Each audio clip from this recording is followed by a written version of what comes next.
Bueno, buenas. En la clase de hoy vamos a ver los siguientes temas.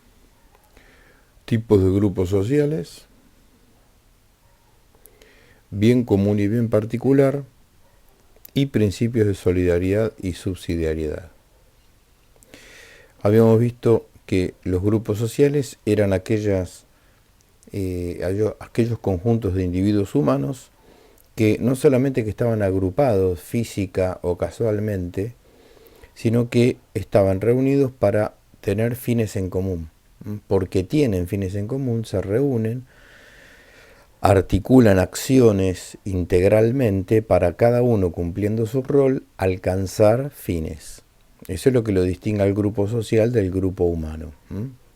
Es decir, que no es un mero grupo de personas que pueden estar casualmente reunidas, espacial o temporalmente, sino que están ordenadas, organizadas a un fin en común al cual tienen que alcanzar por el aporte personal e individual de cada uno de los integrantes en pos de ese proyecto grupal. Muy bien. Vamos a consultar el PDF, el cuadernillo que tenemos.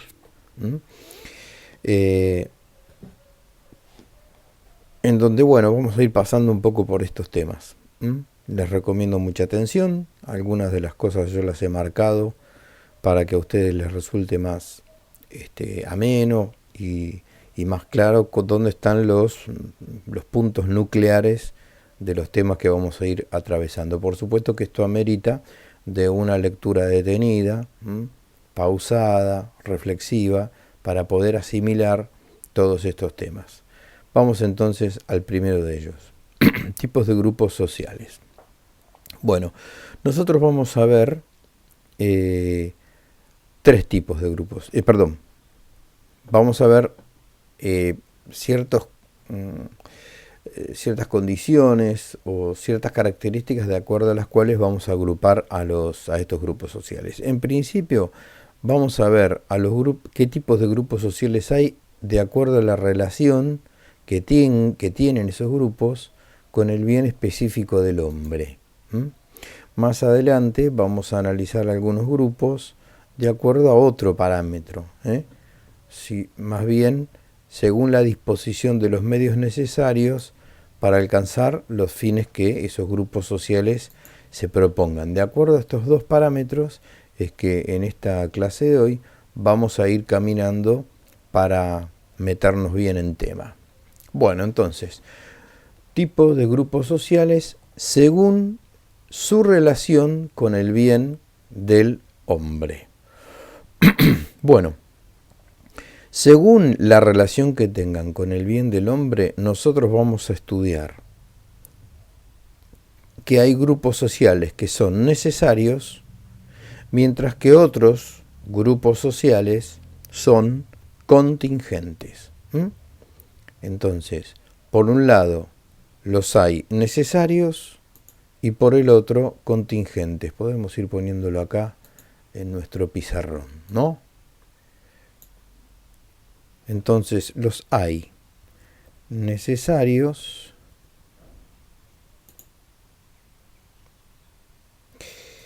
y los hay... Qué lío hicimos, ¿no? Decíamos que por un lado los hay necesarios y por el otro lado los puede haber contingentes. Muy bien.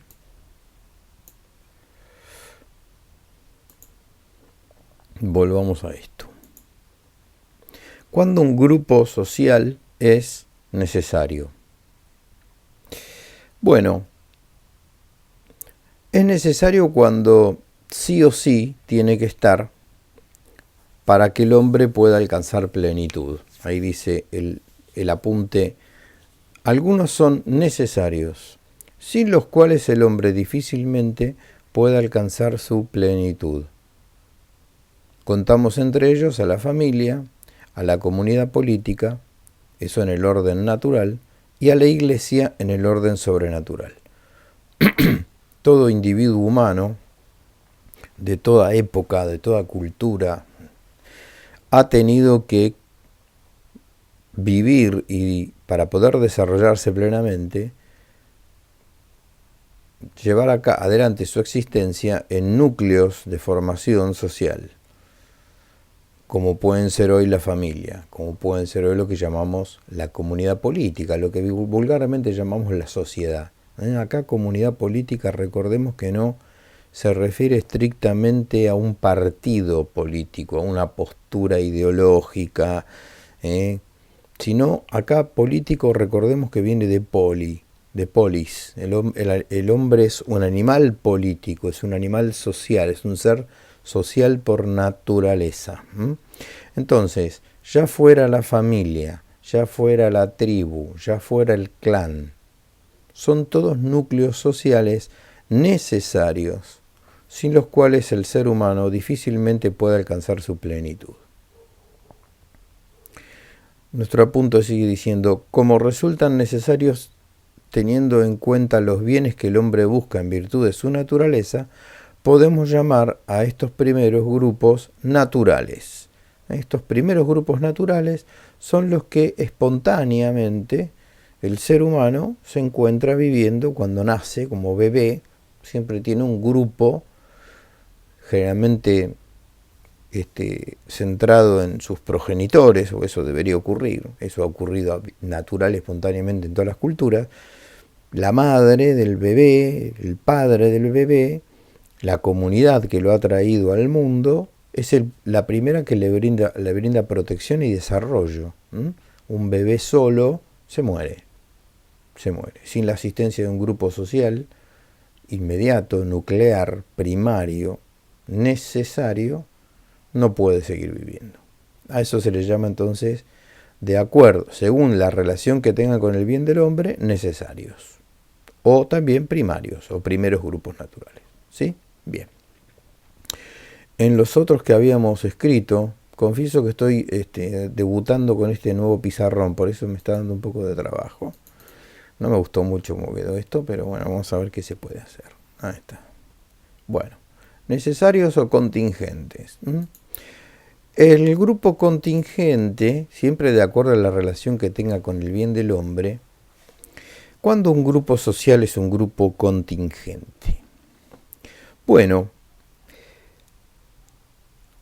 cuando contribuye a la obtención de los bienes que el ser humano necesita, pero, como dice aquí, podría haberse conseguido de otra manera. Vamos a algunos ejemplos. Acá el autor pone la universidad. Bien, la universidad, dice ahí, es un grupo muy útil para el cultivo de la ciencia, pero no es la única manera de desarrollar el saber. De hecho, recordemos que las universidades aparecen en la Edad Media recién, como organismos, como grupos sociales organizados para agremiar, para juntar toda esta comunidad que necesitaba serlo para alcanzar grados más altos y sistematizados de saber. Ahora, el desarrollo del saber en las culturas es muy anterior a la creación de la universidad medieval. Nosotros ya, por ejemplo, en nuestra cultura occidental, en el siglo VII y VI a.C., ya tenemos a los primeros filósofos griegos o del Mediterráneo oriental, que carecían de universidad y sin embargo cultivaban con bastante rigor el saber. Entonces, ¿por qué son contingentes estos grupos sociales como la universidad? Bueno, porque si bien son muy útiles, no son imprescindibles. La historia ha mostrado que durante muchos siglos no han existido, lo cual no le quita importancia. A mí se me ocurren también otros grupos de tipo contingentes, grupos sociales contingentes. Los clubes, los centros de fomento barrial, los sindicatos, las bibliotecas, son grupos sociales muy benéficos porque tienen muy buenos fines, pero podrían no existir y nadie va a dejar de desarrollarse como persona. Por supuesto que vuelvo a repetir que son muy propicios para el desarrollo humano en un determinado momento de una sociedad, de una civilización. Pero no son necesarios, son contingentes, es decir, se podrían haber conseguido esos fines de otra manera. Muy bien. Bueno, otro tipo de grupos respecto a su relación con el bien del hombre son los grupos perjudiciales. Para seguir usando mi nuevo pizarrón lo tendría que poner por acá. Vamos a ver qué tal nos sale. Los grupos perjudiciales.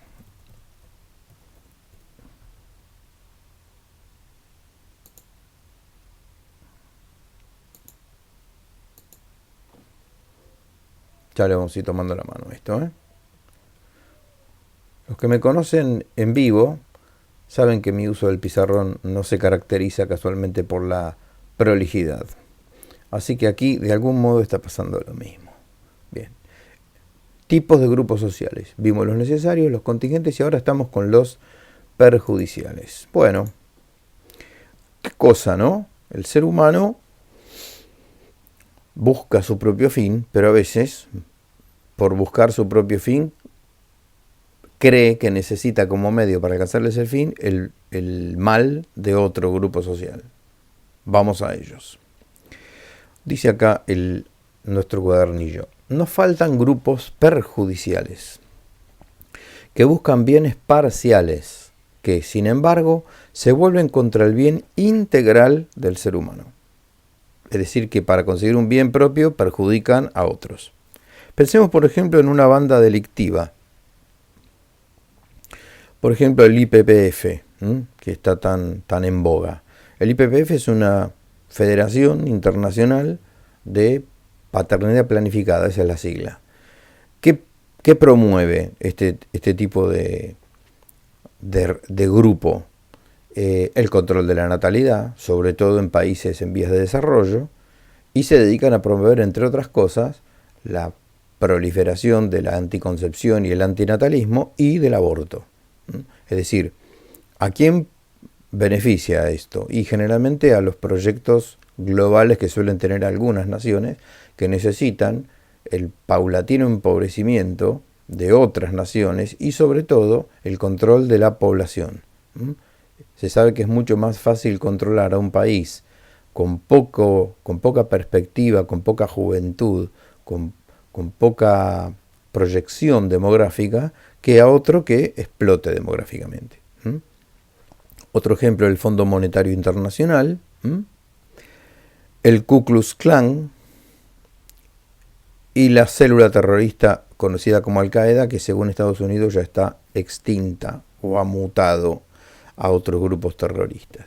Bien, el Fondo Monetario Internacional sabemos que es un grupo global económico que se dedica, entre otras cosas, a prestar dinero a países que lo necesitan imperiosamente, y la práctica muestra que ese préstamo en realidad termina cautivando, termina esclavizando al deudor, que solo puede dedicarse de ahí en adelante, después de que ha recibido el préstamo, además con las presiones del caso, se limita a pagar o a refinanciar los intereses de esa misma deuda. Se le hace una deuda tan impagable que solo se dedica el resto de su historia a pagar los intereses y queda como deudor permanente.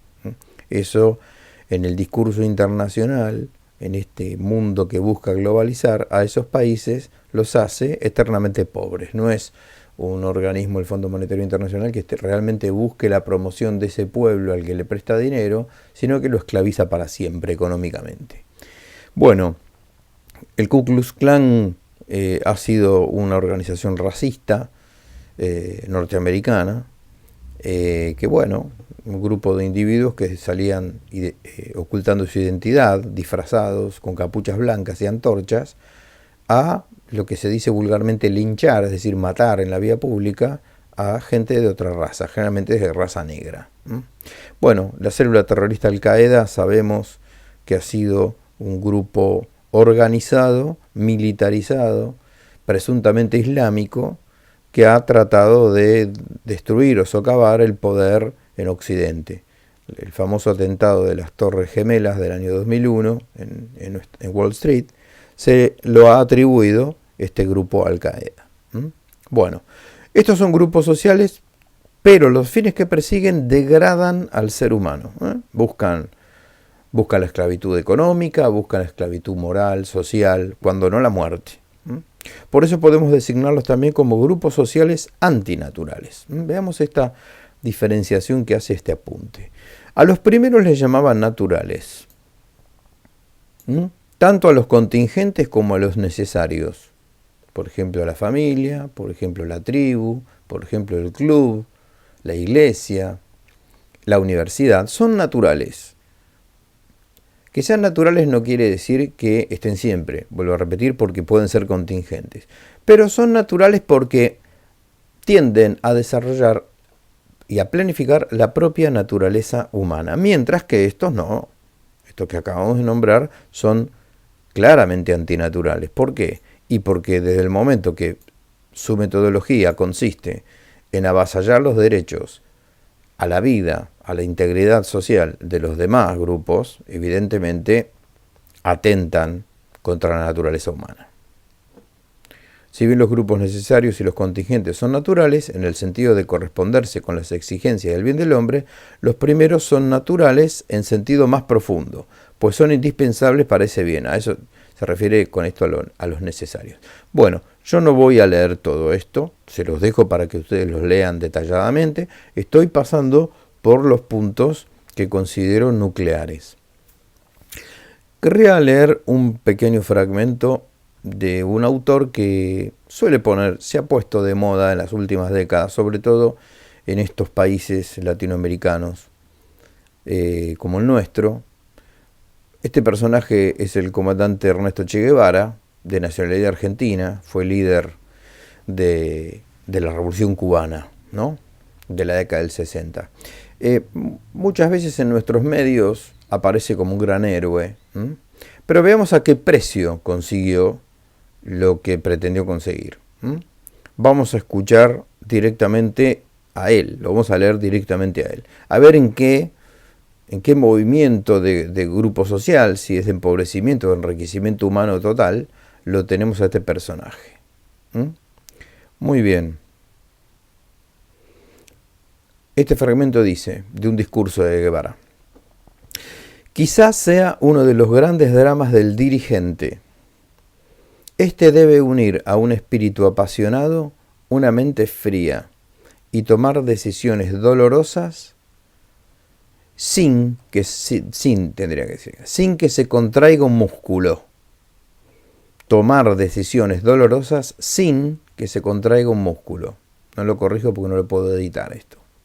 Nuestros revolucionarios de vanguardia tienen que idealizar ese amor a los pueblos, a las causas más sagradas y hacerlo único, indivisible. No pueden descender con su pequeña dosis de cariño cotidiano hacia los lugares donde el hombre común lo ejercita. Ya vamos viendo de qué se trata esto, ¿no? Es decir, no se le tiene que contraer un músculo, tiene que dejar de lado el cariño, es decir, el amor, como si dejar el amor de lado fuera un buen medio para un buen fin. Sigue. Los dirigentes de la revolución tienen hijos que en sus primeros balbuceos no aprenden a nombrar al padre. Mujeres que deben ser parte del sacrificio general de su vida para llevar la revolución a su destino. El marco de los amigos responde estrictamente al marco de los compañeros de revolución. No hay vida fuera de ella. Fíjense, ¿no? O sea, no hay vida fuera de la revolución. Es más importante la revolución social que la vida del hombre. Nosotros esto en esta materia lo vamos a estudiar como uno de los parámetros fundamentales de lo que es el socialismo.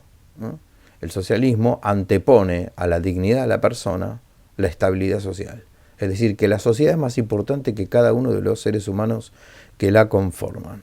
Por eso que los dirigentes de la revolución tienen hijos que en sus primeros balbuceos no aprenden a nombrar al padre. Entre paréntesis, sí aprenden a nombrar a la revolución. Bueno, atención con esto. Nosotros en una cosmovisión cristiana, sensata, abierta realmente a la integridad humana, vamos a decir que lo más importante de una comunidad humana es el ser humano, no la comunidad humana. La comunidad humana está formada por seres humanos, que primero tienen que ser planificados para que la sociedad se planifique. No puedo pensarlo al revés, que hasta que yo no planifique la sociedad como mecanismo, no voy a planificar a las personas, porque las personas no son un fruto de una sociedad. Al revés, la sociedad es fruto de un grupo, de grupos sociales que humanísticamente promocionan el bien integral, político y social, y así logran ser sociedades sanas y fuertes, y no al revés. Bueno, muy bien. Ahora cambiamos el criterio. ¿Por qué? Porque veníamos hablando de los grupos sociales según su relación con el bien del hombre, y ahora vamos a ver a los grupos sociales según la disposición de los medios necesarios para alcanzar sus fines, es decir, qué utilizan como medio para llegar a los fines que se han propuesto. Dentro de este parámetro de clasificación tenemos los grupos que pueden ser llamados perfectos o los grupos imperfectos. Bueno, vamos a los primeros. Los grupos perfectos también se les llaman autárquicos o autosuficientes. Son la comunidad política y la iglesia. Bien, este apunte empieza primero por los ejemplos. Esto lo voy a tener que explicar un poco yo. ¿Cuándo un grupo es perfecto? Bueno, un grupo es perfecto cuando cuenta con los medios para alcanzar los fines que se propone. Ahí decimos que el grupo es perfecto. No es perfecto porque ya esté realizado y no tenga más nada que hacer. No, señor. No sería un grupo social. Porque quien ya no tiene más nada que hacer y alcanzar la perfección, ya no está en este mundo. Ya no es plenamente humano, porque el ser humano, si bien se propone la perfección, sabemos que en este mundo nunca la alcanza, lo cual no quiere decir que no deje de buscarla todos los días. ¿Qué quiere decir perfecto un grupo social? Que cuenta con los medios para alcanzar los fines que se propone. Por eso es autosuficiente, como bien dice acá. La comunidad política, lo que nosotros llamamos comúnmente el Estado, y la Iglesia. Fíjense, ambos están dotados de todos los medios que necesitan para alcanzar sus fines en plenitud. Por eso que el Estado no necesita ir a pedirle, o no necesitaría pedirle a otra sociedad mayor o menor que él, recursos para alcanzar lo que se propone, sino al revés. Son otras comunidades políticas, infrapolíticas se les llaman en algunos manuales, las que van a pedirle al Estado ayuda. Por ejemplo, una escuela le va a pedir al Estado una subvención. ¿Para qué? Y para poder pagar los sueldos a los docentes y no tener que sacar todo de la cuota, un colegio privado, por ejemplo. Para que no tenga que pagarse todos los sueldos del bolsillo de los padres que envían a los niños, a los chicos al colegio, se le pide una subvención. Y el Estado ve si la gira o no la gira, si la cede o no la cede parcialmente, totalmente. Lo mismo pasa con la Iglesia. La Iglesia también es una sociedad perfecta. ¿En qué sentido? Y que cuenta con los medios para alcanzar los fines que como grupo social se propone. ¿Qué fines se propone la Iglesia? Pensemos. Podríamos decir, dar gloria a Dios y santificar a los hombres. Esos son los fines últimos de la Iglesia católica. Bien, se propone dar gloria a Dios. ¿Tiene medios para dar gloria a Dios? Indudablemente. Jesucristo, que es el fundador de la Iglesia Católica, la Iglesia es de fundación divina, no humana, la Iglesia Católica, estoy hablando, católica apostólica, tiene los medios para alcanzar el fin de dar gloria a Dios. ¿Por qué? Y porque ha sido fundada por Jesucristo, que es verdadero hombre y verdadero Dios. La ha nutrido de los sacramentos, de la vida sobrenatural que Él ha derramado en los sacramentos, y a través de ello dan gloria a Dios. Por eso la Iglesia todos los días celebra misa celebra la liturgia de las horas y de esa manera da gloria a Dios. Dijimos que el otro fin que se proponía como sociedad la Iglesia era santificar al hombre. ¿Tiene los medios para santificar al hombre? Y claro que sí. También por medio de los sacramentos. Por la administración de la gracia sacramental se santifica el ser humano. Muy bien. Los otros grupos sociales, como la familia y la escuela, no son grupos perfectos, son grupos imperfectos, pues carecen de todos los medios que necesitan para alcanzar y deben recurrir al aporte de otros grupos. Atención con esto. Carecen de todos los medios. Yo no sé si estoy tan de acuerdo acá con el autor en todos los medios. Yo creo que carecen de muchos medios y por eso son imperfectos y necesitan del apoyo de los demás grupos sociales. Vamos al caso de la familia, vamos al caso de la escuela. ¿En qué radica la imperfección de la familia y de la escuela? Bueno, en que la familia no cuenta con todos los medios necesarios para alcanzar los fines que se ha propuesto como grupo social. Pensemos en una familia como las nuestras, como las de nuestros vecinos. ¿Qué fines se propone una familia? Bueno, una familia se propone, entre otras cosas, formar a sus hijos, darle todo lo que necesitan para su propio desarrollo.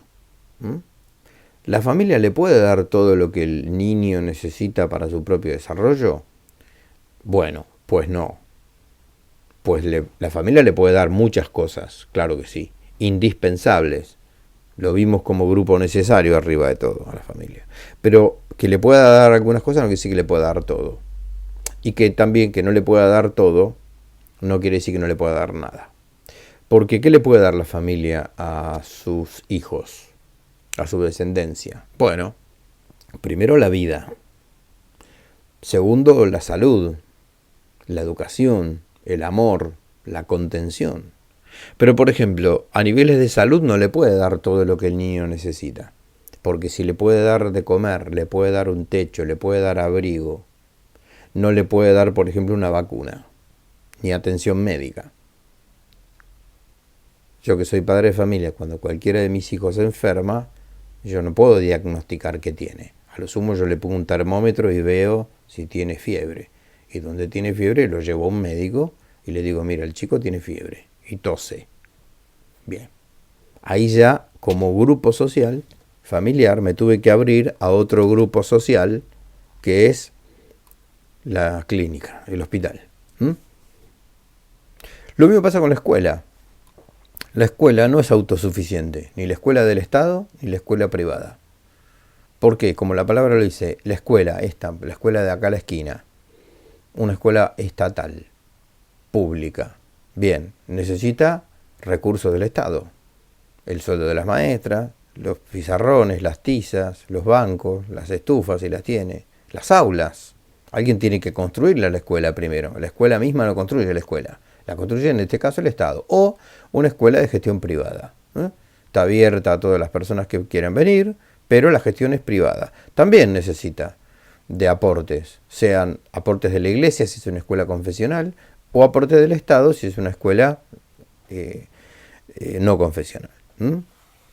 La mayoría de las escuelas privadas de nuestra provincia de Buenos Aires son subvencionadas por el Estado.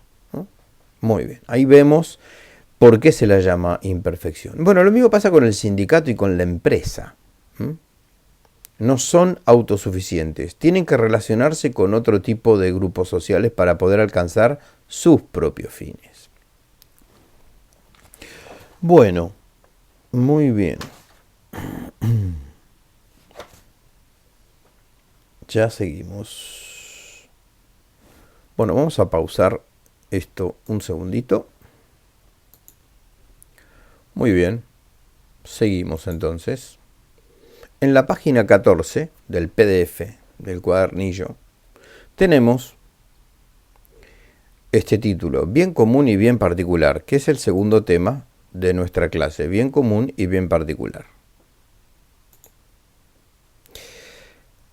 Esto es un tema fundamental para entender toda la vida política de una ciudad, de cualquier sociedad en realidad, de cualquier sociedad. Cuando uno tiene en claro qué es el bien común, despeja un montón de errores que se producen por desconocer esta noción. Muy bien.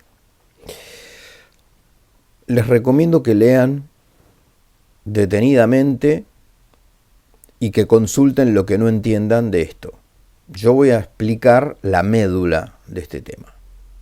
Para eso me voy a ir hasta la página siguiente, que es la página 15 del PDF. Porque voy a ir a la definición para, a partir de esto, abrir un poco el tema. Bueno, pensemos en los dos conceptos, bien y común, bien común. Bien. Son dos palabras que nosotros habitualmente estamos usándolas, pero tenemos que ahora hacer una penetración filosófica, sociológica de a qué llamamos bien y a qué llamamos común. ¿Cuándo ese bien es común? Bueno, evidentemente ya las palabras nos están sugiriendo, primero, algo positivo y planificante, el bien de un ente, el bien de un ser, el bien de una sociedad, es algo que le conviene a esa sociedad, a ese individuo, es un bien. Cuando estudiamos hace un rato los grupos sociales perjudiciales, como una célula terrorista, vemos claramente que no hay ningún bien ahí. Hay un bien para algunos pocos, que entienden que ese es el bien de ellos, pero utilizan como medio el perjuicio y el mal de otros, cuando no la muerte o la explotación de otros, ¿sí? Bien común. Dice la definición: bien común es aquel participable por muchos, en calidad de fin, de la conducta de todos ellos. Es decir, realmente es un bien común cuando se puede aplicar a muchos, es decir, cuando le sirve a muchos, como fin propio. Yo me atrevería a apostar un poquitito más alto que esta definición. El bien es común no solamente cuando es para muchos, sino cuando es prácticamente para todos. Esto es lo que cualquier sociedad se tiene que proponer como bien común. Que sea algo realmente para todos. Sabemos que en la contingencia histórica de la vida humana esto no se alcanza casi nunca. Pensemos en bienes comunes, en los cuales podemos estar totalmente de acuerdo casi sin discutir. La paz, la solidaridad, terminar con el hambre. Son bienes que cualquier sociedad sana se lo debe plantear para todos, no para la mayoría. Ahora, ¿qué ocurre en la práctica? Y que siempre alguien queda fuera. Porque casualmente, como el ser humano es un ser imperfecto, la sociedad que el ser humano construye también arrastra esa noción de imperfección. Nosotros, desde un punto de vista teológico, que no hace a esta materia, pero sí podemos estirarnos un poquitito más, sabemos que esto es fruto de que la naturaleza humana está empecatada. Fruto del pecado original, el hombre es un ser que tiene que perfeccionarse permanentemente, y sus sociedades también. Por eso que por más bien común que se proponga, no va a poder nunca alcanzar la sociedad perfecta donde nadie muera de ninguna enfermedad ni nadie padezca ninguna necesidad. Pero lo cual no hace que todos los grupos sociales políticos, sean perfectos, imperfectos, contingentes o necesarios, tengan que plantearse los bienes como comunes, es decir, para todos. Sigue un poquitito el apunte. Por eso no puede hablarse de una oposición entre el bien común y el bien de la persona. Atención con esto, ¿eh? El bien común es un bien de la persona, pero no de una sola persona, sino de todas ellas. Cuando nosotros veamos las formas políticas imperfectas e incorrectas, muchas veces teñidas de un fundamento ideológico, en esos casos vamos a ver, por ejemplo, el socialismo, el liberalismo, el materialismo, el marxismo. Cuando estudiamos ideologías vamos a ver qué tienen de común eso. ¿Qué tienen de común? aunque parezca un juego de palabras, que no promueven y no logran alcanzar el bien común. Eso tienen de común. Sino que terminan siendo el bien para unos pocos. Para unos pocos que además concuerdan con su planteo ideológico. ¿Sí? Me voy a detener un poquitito acá, a escrutar un poquitito más esto que hemos señalado acá, y que hemos resaltado. No puede haber una oposición entre el bien común y el bien de la persona. Nunca uno puede ir en desmedro del otro. El caso más común es cuando confundimos el bien personal con el bien común. Eso es una tendencia muy humana y muy natural. Creerme que lo que a mí me conviene, le conviene a todos. ¿Cuántas veces disfrazamos falazmente, mendazmente, que algo es bueno, cuando en realidad nos conviene a nosotros, no es que sea bueno? Resulta un bien particular, exclusivo, personal, para mí o para un grupo que está conmigo, pero aplicado al común de la sociedad, ¿sí? A la polis, resulta benéfico para unos, que generalmente somos nosotros los que estamos promoviendo esto, y perjudicial para otros. Pensemos, por ejemplo, en el aborto. Es un caso típico.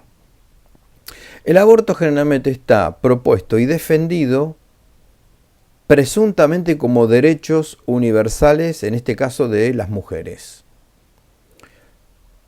Y se habla de las mujeres masivamente, cuando habría que ver qué porcentaje de mujeres consideran como un bien el poder matar a su propio hijo. ¿Y qué problema hay ahí? Que se está atentando contra el bien común integral de toda la sociedad. ¿Por qué? Y porque ese hijo que ya está en el seno de su madre se ve profundamente perjudicado, porque se atenta contra su salud con su vida. Se atenta contra su derecho a la vida y a su integridad física. Es decir, que para que uno tenga presuntamente un bien, en este caso la madre que reclama abortar y derechos para hacerlo, ¿a costa de qué? Y de que su hijo no pueda vivir. Es decir, los derechos de uno avanzan sobre los derechos de otros. Este es el problema del bien común. Este es el problema del bien particular cuando se disfraza de bien común. El bien particular no es algo malo, pero el bien particular es realmente un bien social cuando no solamente es un bien para unos o para pocos, sino cuando es un bien para todos o para la mayoría. Por eso que no puede haber una disociación, esto es lo que está diciendo aquí, entre el bien de la persona y el bien común. Cuando nosotros estudiamos al principio de esto, que el hombre era naturalmente un ser social, teníamos ahí la clave para destrabar esta dicotomía. Porque si el ser humano es un ser social, nunca un verdadero bien particular y personal puede ir en desmedro del bien de la comunidad. Cuando el bien particular va en desmedro o falla respecto al bien común, estamos no ante un bien real, sino ante un bien aparente. Ahí se está confundiendo lo bueno con lo que le conviene a uno. Pensemos en la cantidad de atropellos contra la dignidad de las personas, que ocurren siempre generalmente en este marco de confundir el bien personal con el bien común. Pensemos en el robo. Quien roba se beneficia de algún modo, ¿no? Si no, no robaría. Ahora, ¿a costa de qué? Y de perjudicar a otro. Ahí tenemos un caso. Los actos de egoísmo, que son muy característicos de la conducta delictiva y antisocial y anticomunitaria de cualquier acto humano, tienen este sesgo. Un bien común, un bien personal se sobrepone a un bien común. Por eso que resulta tan doloroso y tan complejo que un ministerio de salud pública, como puede pasar en nuestros países, esté bregando por leyes que de bien público no tienen nada. De bien público no tienen nada. ¿Por qué? Y porque presuponen el derecho de ciertas personas por encima del derecho de otras. No cumplen con una función verdaderamente política. Bueno, vamos a ir dejando por acá. Estos temas son muy complejos, los grupos sociales, qué relaciones tienen cuando se plantean sus bienes y qué vínculo hay entre el bien particular y el bien común. Son temas muy complejos que los vamos a ir analizando semana tras semana. Yo les ruego que vayan apuntando, que vayan tomando nota de cosas nucleares, de cosas importantes, porque esto nos va a llevar a nosotros a realizar algún tipo de devolución por parte de ustedes que en determinado momento, de acá algunas pocas clases, vamos a empezar a pedir. Entonces, más allá de este PDF, más allá de este resaltado que estoy haciendo en amarillo, vayan haciéndose de un apunte a modo de cuadro, a modo de escrito, como puede estar acá, para ir sacando las ideas centrales de estos temas por los que vamos caminando. Bueno, espero que estén muy bien y que tengan una muy buena semana. Adiós.